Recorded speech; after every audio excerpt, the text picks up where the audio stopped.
Frères et sœurs dans le Seigneur, que la paix et la grâce de Dieu soient multipliées ce matin. C'est toujours un privilège et un honneur de pouvoir partager la parole, de pouvoir jeter un regard un peu plus ponctuel et encore plus sérieuse pour la préparation. Je vous demande de vous mettre debout. Et nous allons lire les quelques versets de la Sainte Écriture que nous trouvons dans le livre des Philippiens. Philippiens chapitre 4, le verset 4 à 7.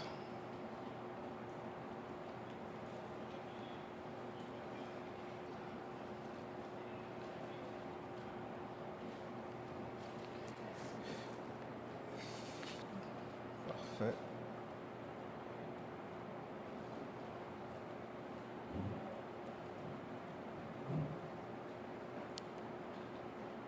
Réjouissez-vous toujours dans le Seigneur. Je vous le répète, réjouissez-vous.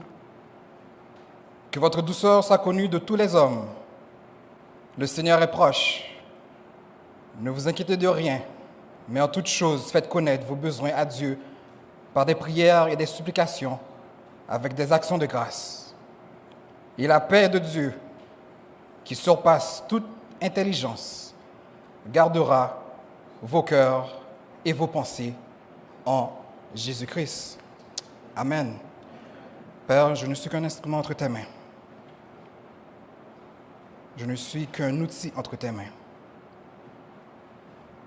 Je ne suis qu'un canal, Seigneur Dieu Père, pour la transmission de ta bonne évangile, de ta sainte et bonne parole, Seigneur Dieu. Éternel Dieu, comme durant la préparation que je t'ai demandé de retrancher le vieil homme en moi, afin que ton Esprit Saint puisse avoir le contrôle et prendre toute la place pour délivrer ta parole comme bon te semble. Et que nous puissions sortir de là, Seigneur Dieu, encouragés, transformés un peu plus à l'image de Jésus-Christ, ton peuple ainsi que moi-même, et que notre espérance devienne encore plus grande en toi. C'est dans le nom de ton Fils Jésus que je te demande ceci encore une fois. Amen. Amen. Vous pouvez reprendre une place, bien-aimés. Réjouissez-vous dans le Seigneur, je le répète, réjouissez-vous. Et c'est... Je ne vais pas parler pour tous les prédicateurs, mais je crois que c'est quand même quelque chose de très encourageant lorsque tu prépares un message et que durant le service, il y a des mots-clés qui sortent. La sœur qui a chanté a parlé de réjouissance, se réjouir. Et si vous avez pu, pas si vous avez pu, vous avez pris la peine de vraiment peser les mots des chants que nous avons chantés. Chant de victoire, chant d'espérance, chant de réjouissance.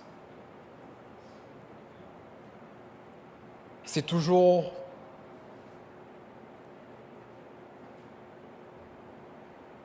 je ne vais pas dire comme convaincant, mais c'est toujours bien de voir le Seigneur à l'œuvre. Réjouissez-vous toujours dans le Seigneur, je le répète, réjouissez-vous. Ne vous inquiétez de rien, mais en toute chose, faites connaître vos besoins à Dieu par des prières et des supplications, avec des actions de grâce. Nous voici devant des versets bien-aimés qui nous disent de nous réjouir en tout temps, de nous réjouir en toutes circonstances. L'apôtre Paul nous exhorte que notre joie soit toujours au rendez-vous, que notre espérance en le Christ soit toujours au rendez-vous.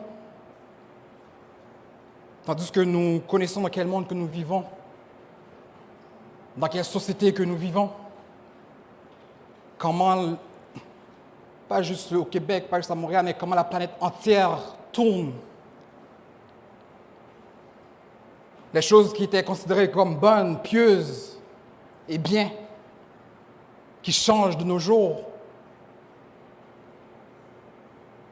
Nous voyons de plus en plus que la parole s'accomplisse. Et nous ne pouvons pas démentir la parole quand elle dit, lorsque nous arrivons au dernier jour, dans les derniers temps, ce qui était bien sera vu comme mal, et ce qui était mal sera vu comme bien. Et le texte d'aujourd'hui nous dit, ne vous inquiétez pas.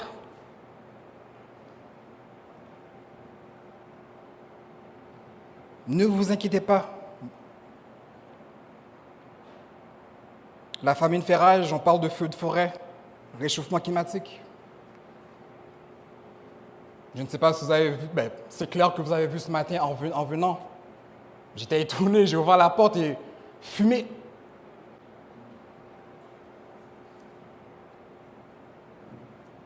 On a trop saccagé la terre. Et voilà, nous en payons les conséquences. Mais le texte d'aujourd'hui nous dit « Réjouis-toi en tout temps ».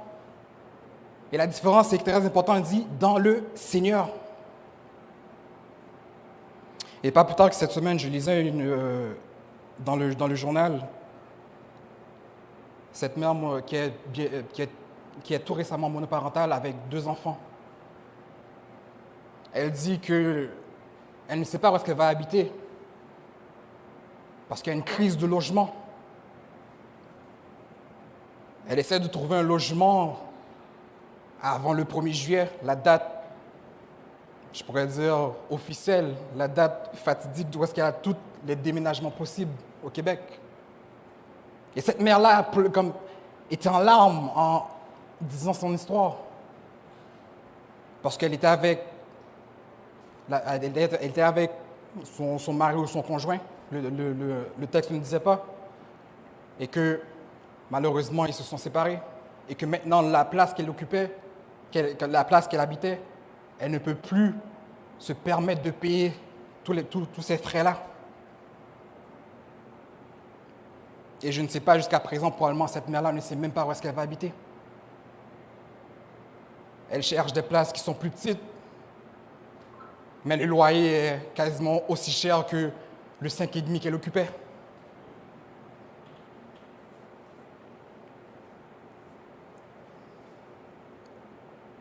Réjouissez-vous. Mais il n'y a rien de réjouissant là-dedans.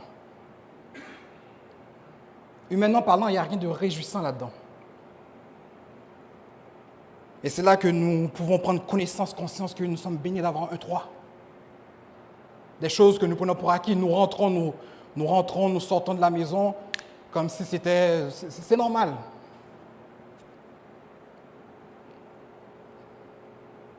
Mais c'est une grâce, une bénédiction d'avoir un toit pour habiter, bien-aimé.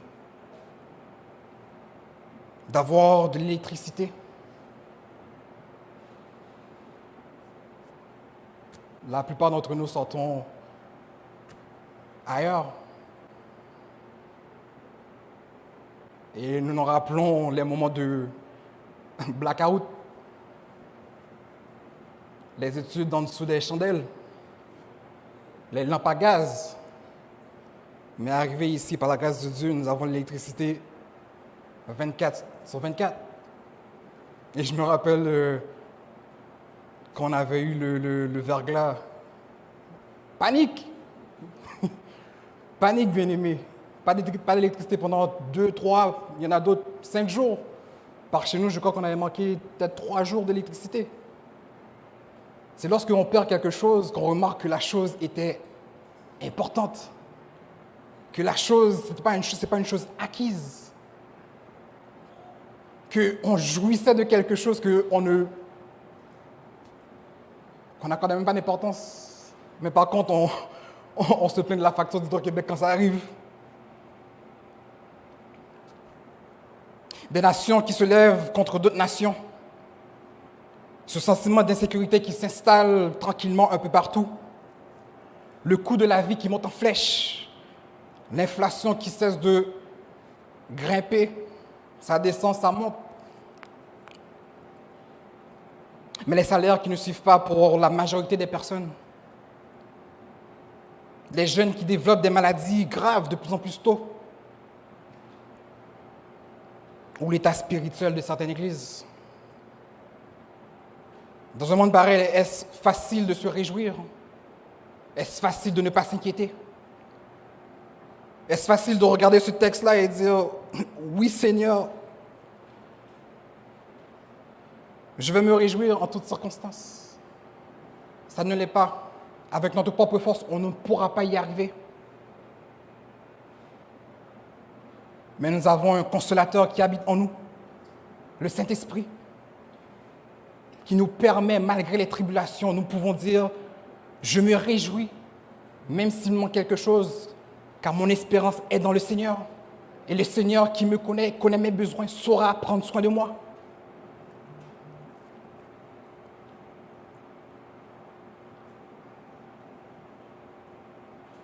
Le Seigneur nous dit et nous fait comprendre que c'est possible, et ceci en lui et par lui. Les éléments de réponse sont dans le même texte, bien-aimés, que nous avons lu, si vous avez prêté attention. Avant d'aller plus loin, il est très important, et j'aime bien le faire, de mettre un peu le texte dans son contexte, à savoir l'auteur dans quelle situation qu'il était, quel est,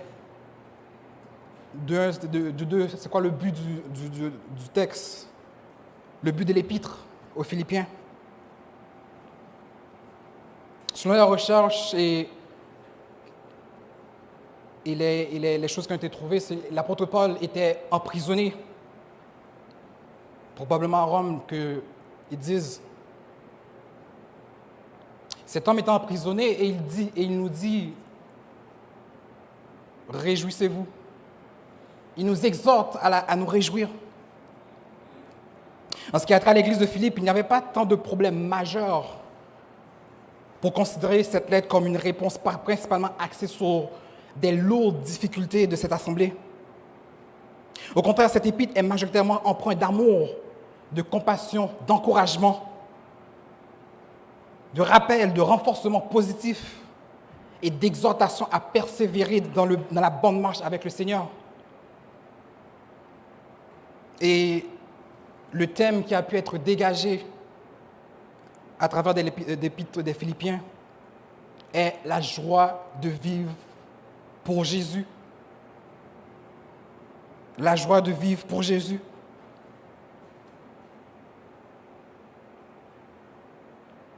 En effet, c'est étant emprisonné, enchaîné, que Paul nous écrit ces versets qui nous sont parvenus jusqu'à ici. Réjouissez-vous toujours dans le Seigneur, il dit, je les répète, réjouissez-vous. Et il continue en disant, ne vous inquiétez de rien.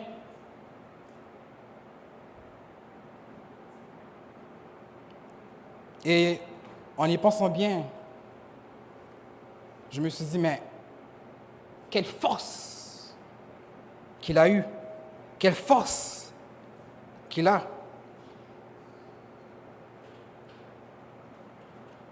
Et la force de ces derniers ne vient pas de lui-même, de son caractère. Du moins, son caractère n'est pas le caractère de tout homme. Cet homme de Dieu a été éprouvé, travaillé par Jésus-Christ pour qu'il puisse avoir cette force d'écrire ce genre de lettres, malgré dans la situation et le lieu qu'il se trouvait. Paul, en ces quelques mots, nous fait comprendre ceci. Et vous avez sûrement déjà entendu ça à maintes reprises. Ce n'est pas ta situation qui te définit.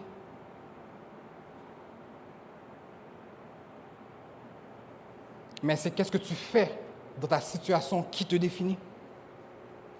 En d'autres mots, tu peux être dans un problème, tu peux être face à quelque chose, mais la façon que tu vas réagir, la façon que tu vas agir dans cette situation-là, c'est ça qui va dire, voilà comment un tel est.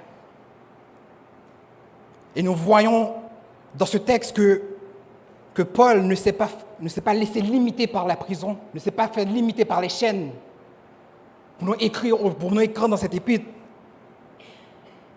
pour nous dire, réjouissez-vous dans le Seigneur. Réjouissez-vous toujours dans le Seigneur. Mais comment arriver à toujours se réjouir et ne pas succomber à l'anxiété?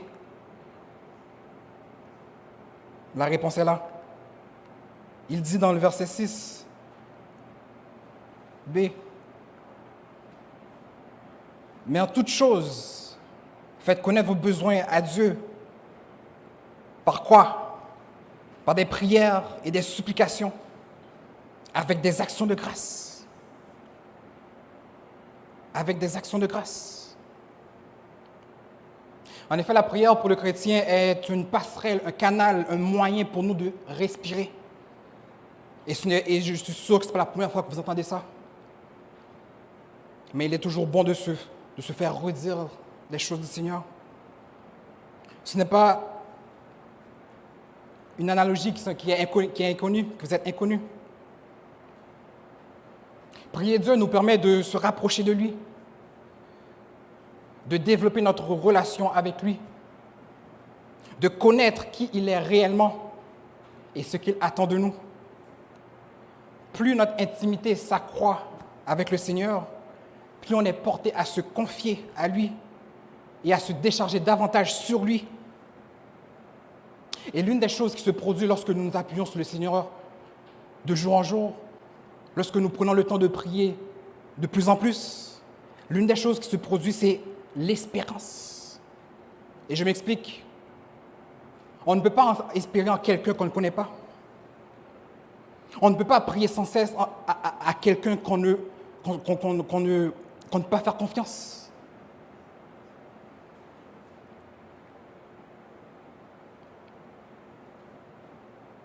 Et cette confiance est encore plus grande lorsqu'on a du vécu avec cette personne. Et voilà que le Seigneur nous dit de prier.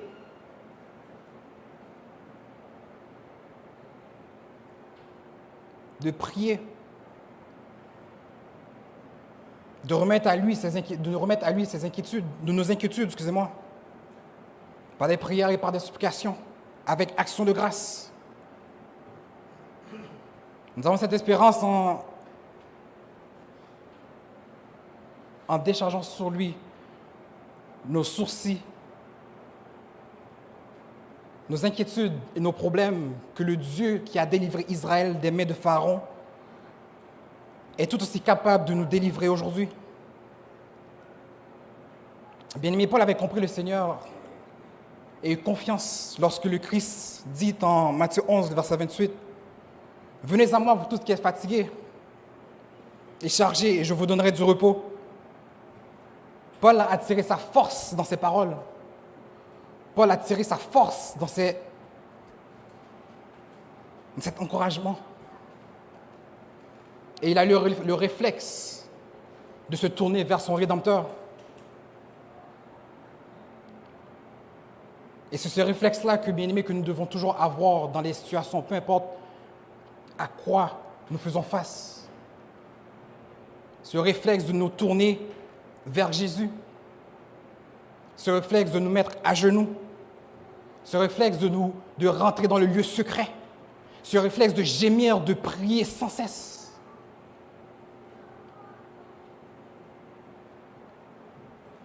L'homme peut t'écouter, c'est vrai. Mais l'homme ne peut pas toujours t'aider. L'homme peut t'écouter, c'est vrai. Mais l'homme n'a pas la solution à toute chose. L'homme peut t'écouter ou prétendre t'écouter. Mais celui qui écoute le mieux, c'est Jésus.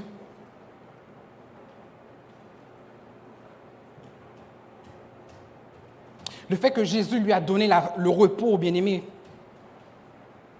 le fait que Jésus lui a donné à Paul cette espérance, le fait que Jésus a donné à Paul cette force, mentalement et psychologiquement, il a été renouvelé. Parce que ce n'est pas vrai qu'en prison, c'est la belle vie. Ce n'est pas vrai qu'enchaîné, c'est la belle vie. Et moi-même, si j'aurais été à sa place, est-ce que j'aurais cette force? Est-ce que j'aurais eu ce caractère-là de passer par-dessus la situation dans laquelle je suis et écrire des lettres d'encouragement, écrire cette épître de joie, d'encouragement à une église.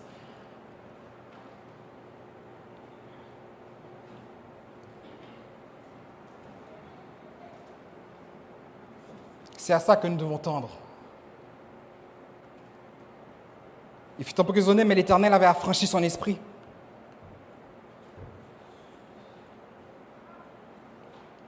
Il fut emprisonné, mais l'Éternel avait affranchi son esprit. Il était prisonnier physiquement, mais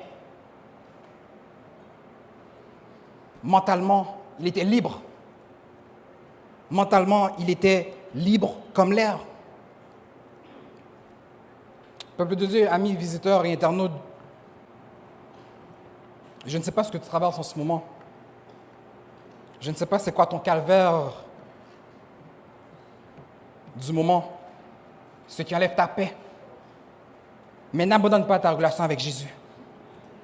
Garde espoir en lui. Rappelle-toi de ses promesses et rappelle-lui aussi ce qu'il t'a promis.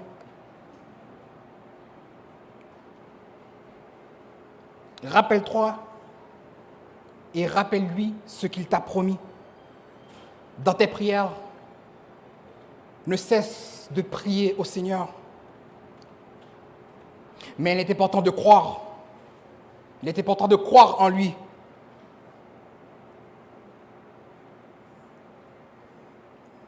De croire à celui qu'on prie, de croire à celui qu'on s'adresse. Car la parole nous dit dans Hébreux 11, verset 6, Or, sans la foi, il est impossible de lui être agréable, car il faut que celui qui s'approche de Dieu croit que Dieu existe et qu'il est le rémunérateur de ceux qui le cherchent. Si tu pries pour une victoire, crois déjà que tu as la victoire. Si tu pries pour une délivrance, crois déjà que tu as la délivrance. Si tu pries pour une guérison, crois que tu es guéri. Ce n'est pas seulement les prophètes qui prophétisent. Nous devons apprendre à prophétiser des bonnes choses sur notre vie. On ne doit pas attendre que quelqu'un fasse quelque chose pour nous.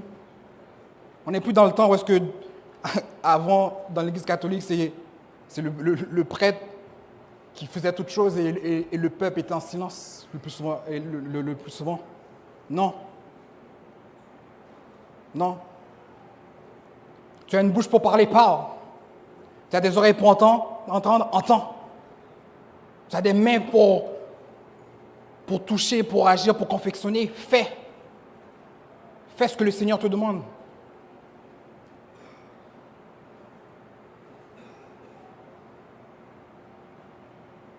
Il n'y a pas de place pour le doute dans la vie du chrétien. Si le doute arrive, que le doute soit chassé la seconde d'après. Tu dois croire qu'il peut agir en ta faveur. Tu dois croire que le Seigneur des Seigneurs, le Roi des Rois peut agir en ta faveur.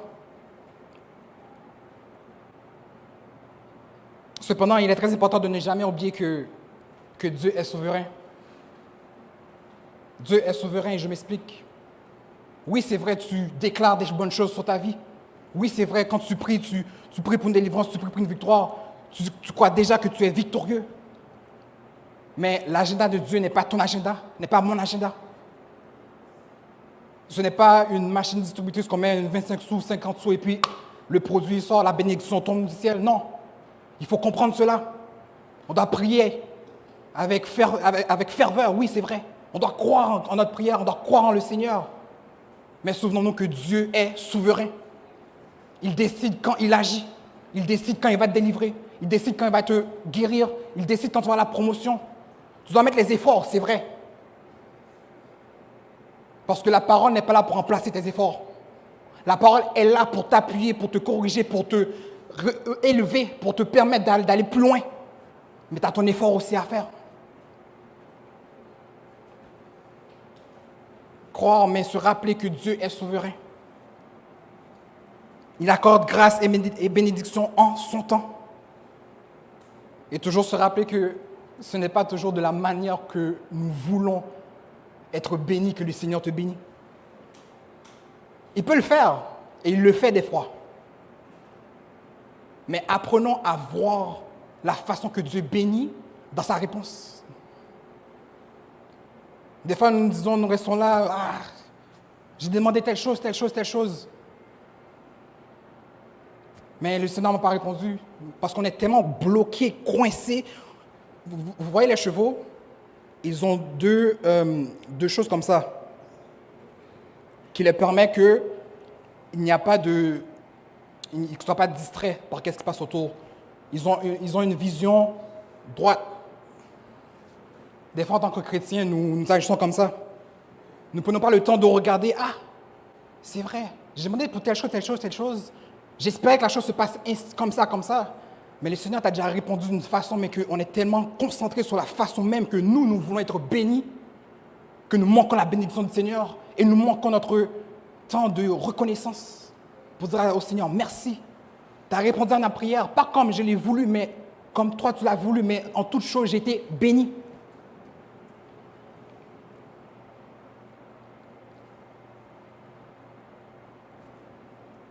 Il faut se rappeler cela.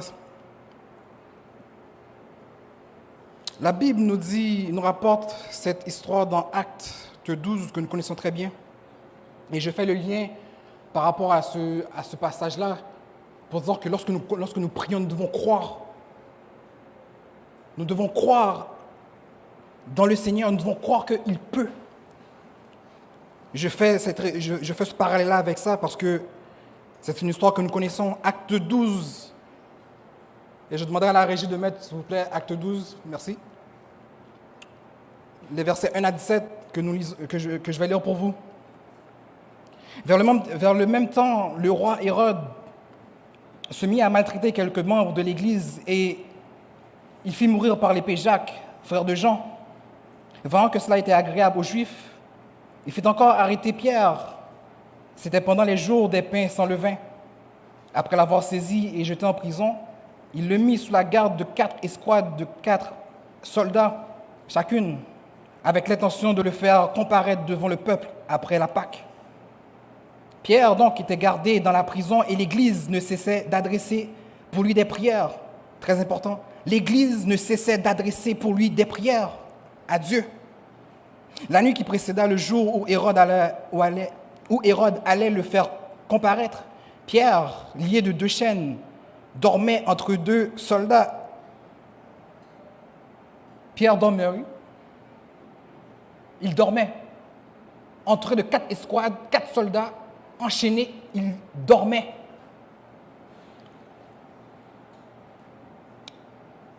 Pierre, lié de 2 chaînes, dormait entre 2 soldats et des sentinelles devant la porte gardaient la prison. Et voici, un ange du Seigneur survint, et une lumière brilla dans la prison. L'ange réveilla Pierre en le frappant au côté et en disant « Lève-toi promptement ». Les chaînes tombèrent de ses mains. Et l'ange lui dit « Mets ta ceinture et tes sandales ». Et il fit ainsi. L'ange lui dit encore « Enveloppe-toi de ton manteau et suis-moi ». Pierre sortit et le suivit, ne sachant pas ce qui se faisait par l'ange fut réel et s'imaginant avoir une vision. Lorsqu'ils eurent passé la première garde, puis la seconde, ils arrivèrent à la porte de fer qui mène à la ville et qui s'ouvrit d'elle-même devant eux. Et ils sortirent et s'avancèrent dans une rue. Aussitôt l'ange quitta Pierre. Revenu à lui-même, Pierre dit « Je vois maintenant d'une manière certaine que le Seigneur a envoyé son ange et qu'il m'a délivré de la main d'Hérode et de tout ce que le peuple juif attendait. » Après avoir réfléchi, il se dirigea vers la maison de Marie, mère de Jean, surnommée Marc, où beaucoup de personnes étaient réunies et priaient. Il frappa à la porte du vestibule et une servante nommée Rhode s'approcha pour écouter. Elle reconnut la voix de Pierre et, dans sa joie, au lieu d'ouvrir, elle courut annoncer que Pierre était devant la porte. Et ils lui dirent « Tu es folle !» Mais elle affirma que la chose était ainsi. Et ils dirent « C'est son ange !» Cependant, Pierre continua à frapper. Ils ouvrirent et furent étonnés de le voir. Pierre leur ayant de la main fait signe de se taire, leur raconta comment le Seigneur l'avait tiré de la prison. Et il dit, annoncez-le à Jacques et aux frères. Puis il sortit et s'en alla dans un autre lieu. Nous avons deux choses, deux réactions, bien-aimés. L'Église priait sans cesse. Le lieu où est-ce que la mère de Jean, surnommée Marc, la maison de Marie, il priait. Le texte dit, des gens étaient réunis et priaient. Mais lorsque Rhoda a entendu la voix de Pierre, Rhoda n'a pas questionné, Pierre, est-ce que c'est toi? Elle a couru avec joie dire, Pierre est devant la porte. La réaction de ces derniers, qui priait, oui, qui priait pour la délivrance de Pierre, dit à la femme, tu es folle. Voilà pourquoi, comme quand j'ai dit, quand tu pries, il faut que tu crois. Il faut que tu crois. Nous demandons des choses que nous ne croyons même pas. Nous demandons des choses au Seigneur que nous ne croyons même pas, que pour une raison quelconque, et je m'inclus, c'est pour ça que je dis nous. J'aime dire nous parce que je ne suis pas différent de vous. Je suis qu'un prédicateur, un homme comme vous. Deux réactions. Et c'est là que il faut que c'est, je ne vais pas dire fou, du moins je suis médusé lorsque je regarde ça, et que je me dis, waouh, ce n'est pas dans toutes les maisons de prière que réellement que la prière est efficace. Parce que si les gens qui prient ne croient pas au Seigneur, ne croient pas qu'il peut faire quelque chose, où est ta foi? Où est ta foi? Tu pries qui? Ce n'est pas le Dieu de Jacob que tu pries. Ce n'est pas le Dieu d'Isaac que tu pries. Ce n'est pas le Dieu de Moïse que tu pries. Quel Dieu pries-tu? Deux réactions. Il est important de croire, bien-aimés.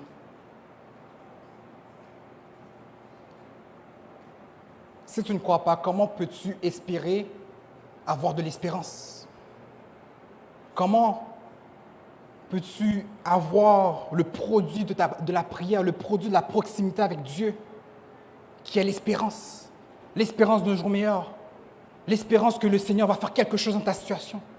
L'espérance que le Seigneur va délivrer ton frère, ton prochain. Priez sans cesse, nous dit la parole, et ce n'est pas pour rien.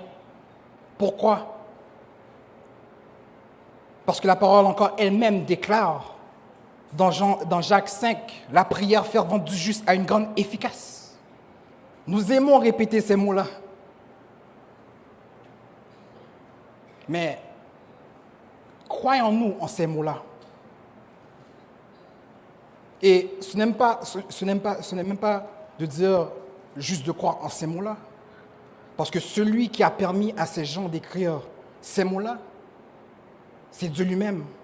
C'est le Christ qui vit en eux. C'est le Saint-Esprit qui vit en eux. Donc, crois-tu à ce que Dieu te dit? Parce que faire face à tout ce qui se passe de nos jours est difficile. Humainement parlant, ça demande beaucoup. Et parfois, c'est même impossible avec notre propre force. Alors, lorsque Paul nous dit, bien-aimés, réjouissez-vous toujours. Réjouissez-vous dans le Seigneur. Je le répète, réjouissez-vous. Il prend la peine de le répéter 2 fois. Parce qu'il y a une importance. Il y a une importance à cela. La prière marche, ma soeur. L'explication avec action de grâce fonctionne, mon frère. Nous devons apprendre à l'apprivoiser dans le sens que, pas en faire d'une marchandise, non. Mais nous devons arriver à un niveau que lorsque nous prions, que nous croyons d'emblée que le Seigneur agit déjà. Afin que ça devienne un réflexe naturel en tout et partout et face à tout. Ne laissons pas nos inquiétudes nous faire croire que nous ne sommes pas capables ou encore que Jéhovah Nissi, l'Éternel ma bannière, l'Éternel ta bannière, que nous servons n'est pas plus grand et plus fort que la montagne que tu fais face, que la montagne que je fais face. La parole nous déclare dans un des textes, si seulement nous avons cette foi comme ce grain de moutarde, cette graine de sénévé, une toute petite graine, on dirait à la montagne, déplace-toi, et elle se déplacerait. La peur n'a pas de place pour rester dans nos vies. Et le Seigneur ne va pas permettre que quelque chose d'arriver qui est au-dessus de nos forces. Vous pouvez lire dans 1 Corinthiens 10, le verset 13. Le verset 13. Pourquoi? Pourquoi? Car le Seigneur nous donne cette assurance, bien-aimés, que toute chose concourt au bien de ceux qui aiment Dieu, de ceux qui sont appelés selon son dessein, Romains 8, verset 28, que nous connaissons.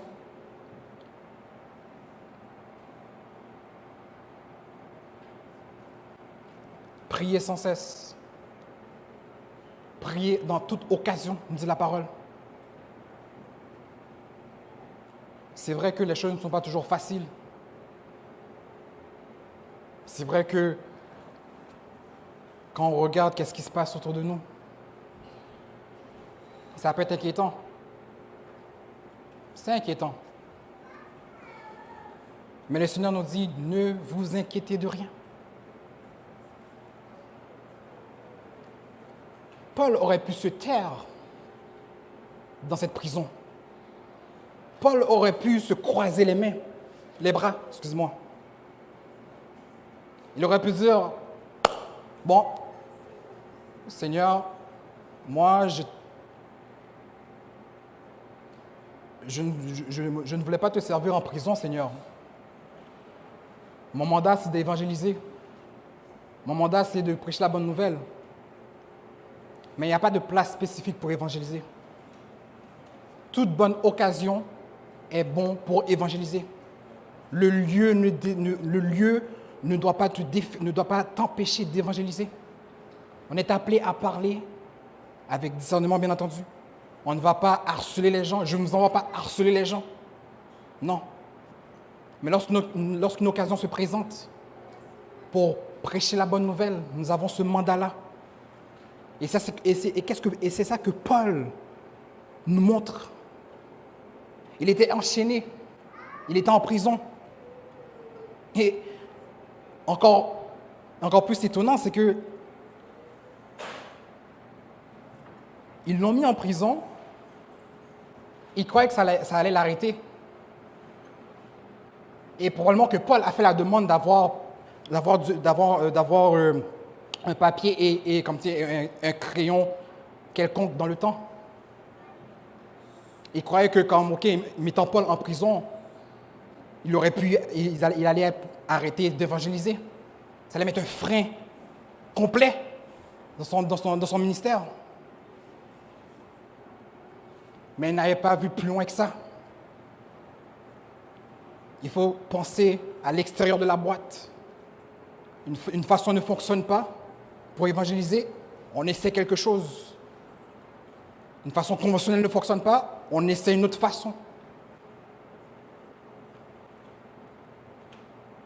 Et ce qui m'amène à mon dernier point, un élément très important que le Seigneur nous révèle dans ce texte. Nous avons tous l'espérance en Jésus-Christ. Nous prions en le Dieu créateur. Et plus que nous prions, plus que nous sommes proches du Seigneur, plus que nous faisons du Seigneur notre ami, notre intimité avec lui augmente. Ce qui fait en sorte que nous avons cette espérance. qu'il peut tout pour nous. Mais ça ne s'arrête pas là. Il y a un autre élément très important qui se dégage dans ce texte, et je l'ai effleuré il y a quelques instants. Paul, dans cette lettre, partage l'espérance et la joie de vivre qu'il a en Jésus-Christ. La force du Seigneur l'a permis de continuer à prêcher, à partager la bonne nouvelle qui est l'évangile de grâce et de paix.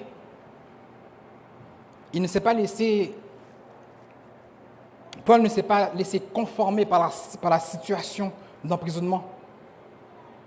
Ou encore, il ne s'est pas apitoyé sur son sort et laissé la mission que le Christ lui avait confiée, parce qu'il n'est pas dans une position favorable. Nous n'allons pas toujours avoir des positions favorables pour partager la bonne nouvelle. Au contraire,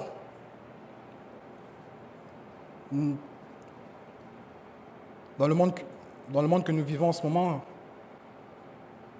nous devenons de plus en plus les marginaux. Donc, n'attendons pas juste des moments favorables, où est-ce que tout va bien, où est-ce que comme si les gens entendent, du moins que c'est parce que on est dans un lieu que, ok, oui, il y a des chrétiens et puis on est à l'aise pour prêcher la bonne nouvelle. Saisissons toute occasion bonne pour partager la bonne nouvelle. L'apôtre Paul a pu faire cela parce que sa joie et son espérance étaient dans le Seigneur. Il avait à cœur du moins les choses du royaume de Dieu. Bien-aimés, savez-vous pourquoi certaines églises d'aujourd'hui perdent leur saveur, leur puissance? Perdent l'onction qu'ils avaient. L'importance de l'Église qu'elle avait dans le monde. Vous savez pourquoi? Et j'ai bien dit certaines églises, je ne mets pas tout le monde dans le même panier. Parce qu'on est plus préoccupé par les choses du monde. On est préoccupé par les concepts du monde. On est préoccupé par les tendances et le regard du monde au lieu de se préoccuper des choses du royaume. On regarde qu'est-ce qui se passe au dehors. C'est attirant, c'est beau. On ne questionne même pas qu'est-ce qui se passe des fois. Et on met de côté, encore une fois, certaines églises, certaines assemblées, mettent de côté l'essence même, l'essentiel, le plus important. C'est de se préoccuper des choses de Dieu d'abord. La parole dit clairement, cherchez d'abord le royaume des cieux.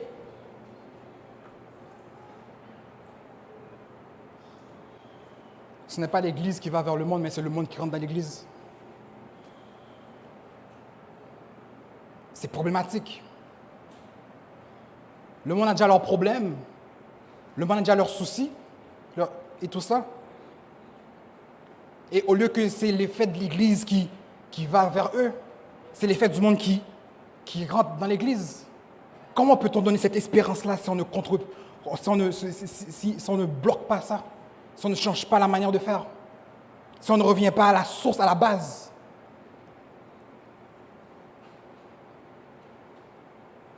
On est supposé de donner, de procurer, de partager la paix.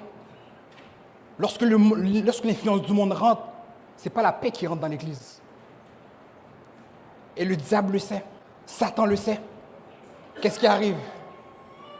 Zizanie à gauche, à droite, des assemblées fracturées, des familles brisées. Parce qu'on ne prend plus le temps de chercher les choses du royaume de Dieu. On ne prend pas le temps de se préoccuper des choses du royaume. Et ça peut être à plusieurs niveaux. C'est vrai qu'on est occupé. Oui, on a nos choses, on a nos vies, c'est vrai. Et plus on grandit, plus il y a des choses on change de statut dans la vie, on atteint des nouvelles choses. Plus on va être pris par des choses de la vie courante. Mais ça ne doit pas nous empêcher de chercher d'abord le royaume des cieux.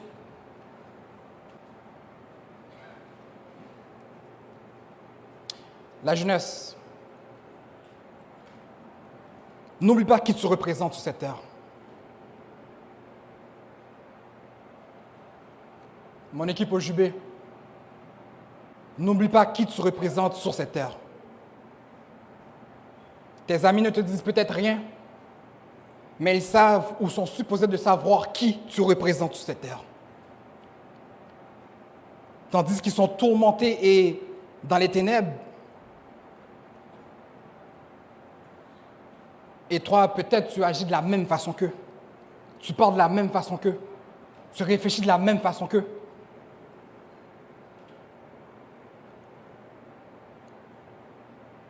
Par peur d'être jugé, par peur d'être abandonné, par gêne, ou je ne sais trop quelle autre raison.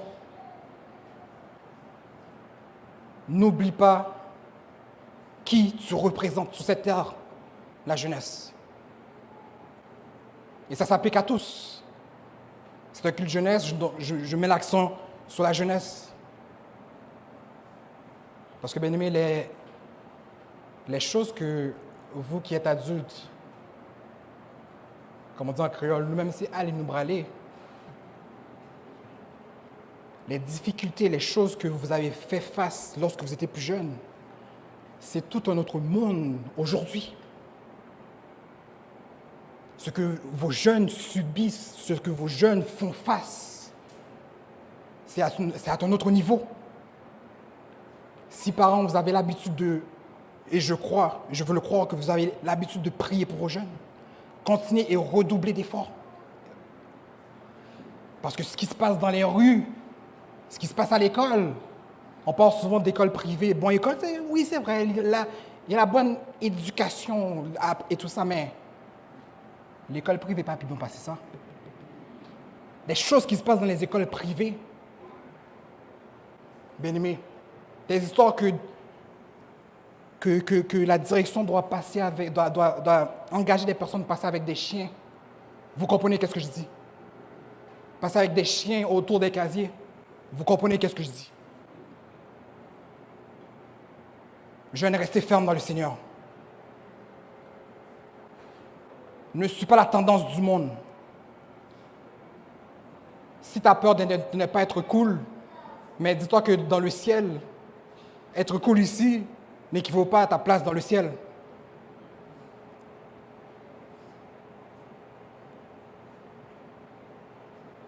Ce n'est plus la même réalité, bien-aimés. Internet, avant, il y avait plus d'œil plus de yeux sur les jeunes du quartier. Ils sortaient, il y avait des adultes qui regardaient, qui pouvaient prendre note, qui pouvaient intervenir. Maintenant, de nos jours, Instagram, les réseaux sociaux, les jeunes, maintenant on parle de cyber... comment on appelle ça? C'est quoi? Cyber-intimidation. Les choses ont évolué. Et c'est pire parce que ce n'est pas physiquement que les gens se font tabasser. Ce n'est pas physiquement que les gens se font intimider. Mais c'est psychologiquement. Et lorsque ton mental est atteint, le dégât est encore plus important. Le dégât est encore plus important. Lorsque vous voyez comme si votre jeune agit d'une manière différente, prenez le temps de... Assoyez-vous avec eux. Mon fils, ma fille, je vois un changement en toi. Qu'est-ce qui se passe? Est-ce qu'il y a quelque chose qui te dérange? Est-ce qu'il y a quelque chose qui te met dans une situation inconfortable? Et écoutez-leur. Ils peuvent faire des erreurs, ils sont jeunes. Et même adultes ont fait des erreurs. Mais les erreurs si je peux me permettre de dire ça, il y a des grandes erreurs qu'on produit dans notre jeunesse qui ne sont pas toujours rattrapables, qui sont marquables à vie. Prenons le temps de les écouter. Et vous aussi jeunes, vos parents sont là. Je sais que des fois, ça peut être tough, c'est vrai.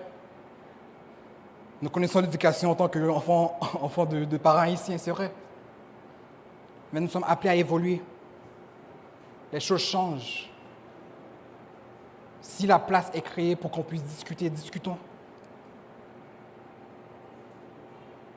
Comment peux-tu, et je m'adresse toujours à la jeunesse, comment peux-tu transmettre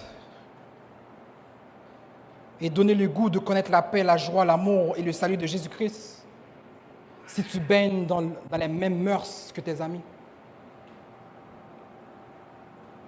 Pas pour dire qu'il y a juste des mauvais mœurs à l'extérieur, non. Il y a des bonnes choses dans le monde. Il y a des bonnes valeurs aussi dans le monde. Mais il faut faire attention, ce n'est pas toute chose qui est bon non plus. Comment peux-tu transmettre l'amour de Jésus-Christ? Comment peux-tu transmettre la joie de Jésus-Christ?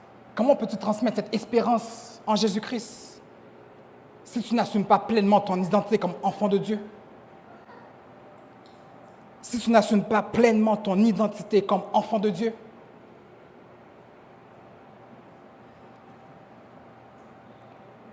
Car je les prends de l'Évangile, nous dit la parole. C'est une puissance de Dieu pour le salut de quiconque croit. Romains 1, verset 16. N'aie pas honte de ta foi. N'ayons pas honte de qui nous servons. On ne va pas faire l'unanimité, c'est vrai.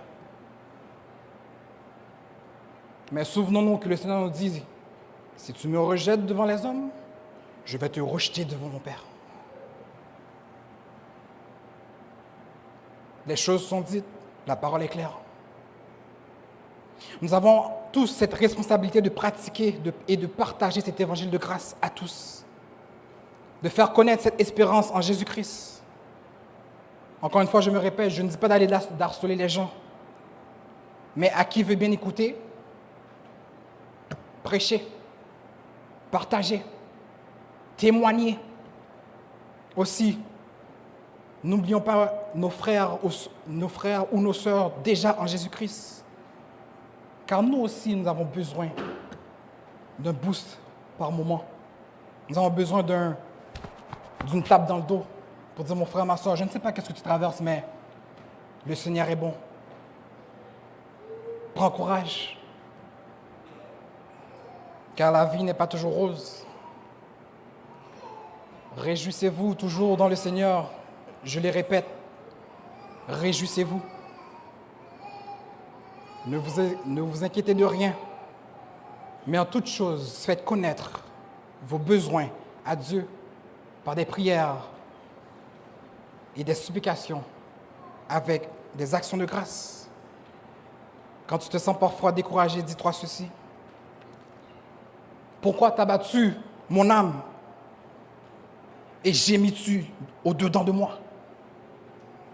Espère en Dieu, car je le louerai encore.